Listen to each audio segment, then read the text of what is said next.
안녕하세요. 명랑쌤입니다. 겨울철에 제철인 생파래 요거 가지고 새콤달콤하게 한번 무쳐보겠습니다. 생파래 200g이라고 레시피에 나와 있는데 이렇게 한 덩어리씩 이렇게 팔거든요. 2덩어리 정도 생각하시면 됩니다. 그 다음에 겨울에 무가 맛있거든요. 무가 들어가고요. 당근 약간 들어가고요. 당근 없으면 생략하셔도 되고요. 이제 얘를 잘 헹궈야 돼요. 바다에서 나는 풀이거든요. 얘를 먼저 물에다가 넣어서 처음에 굵은 소금을 한 큰술 정도 넣어주세요.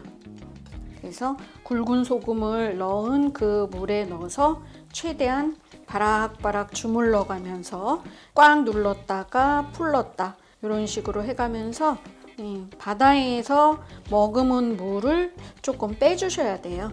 여기에서는 이제 또 건져가지고 맹물로 2, 3회 정도 더 헹궈 주세요.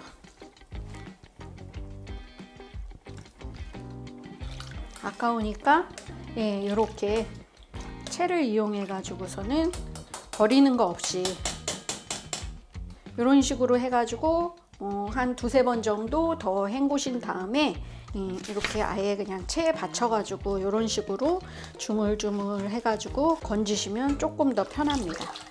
네. 다음에 얘를 꼭 짜줄 거예요.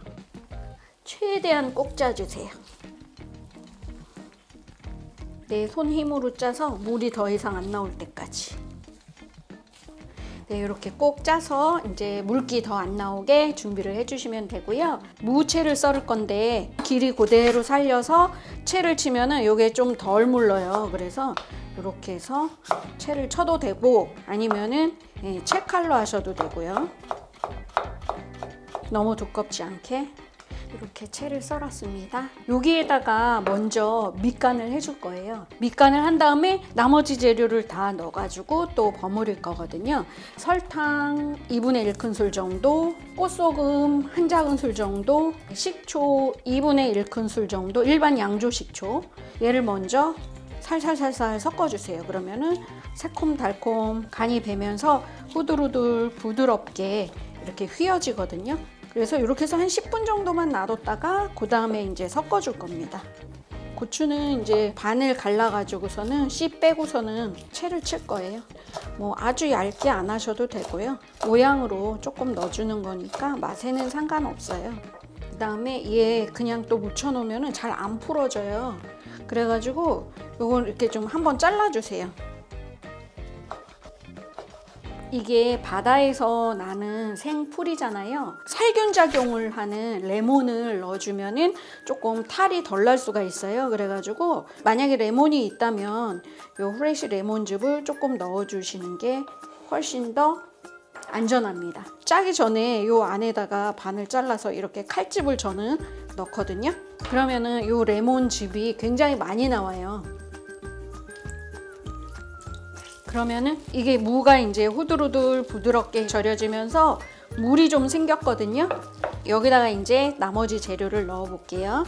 당근 채도 약간 넣어주시고 고추채도 약간 넣어주시고 그 다음에 요 파래 얘는 이렇게 부셔가면서 넣을 거예요. 이렇게 중간중간 묻히면서 이렇게 풀어주셔야 돼요. 그 다음에 이제 양념을 하나하나 넣어볼게요. 맛간장 1큰술 정도 들어가고요. 설탕 1큰술 정도 들어가고요. 식초도 1큰술 정도 들어가고요. 프레시 레몬즙 1큰술 정도 들어가고요. 매실청 요거 1큰술 정도 들어가고요. 잘게 다진 파 흰대 부분만 써주세요. 다진 마늘, 다진 생강 약간 들어가요. 생강은 넣어주시는 게 좋아요. 생강도 해독작용이 있기 때문에 바닷속에서 나는 풀을 바로 먹을 때 이렇게 생강이나 레몬즙을 조금 넣어주시면은 해독작용이 있어서 도움이 됩니다. 파래가 꼭 작기 때문에 뭉쳐 있거든요. 그래서 묻히면서 이런 식으로 이렇게 좀 풀어주셔야 돼요. 간이 골고루 들었다 싶으면 참기름깨. 요거는 새콤달콤하게 무치는 거라서 참기름은 많이 넣지 않아요. 참기름은 그냥 1작은술, 깨는 1큰술 정도만 넣을 거예요. 살살살살 섞어주세요. 힘주지 마시고. 상큼상큼한 파래 무침이 완성됐습니다.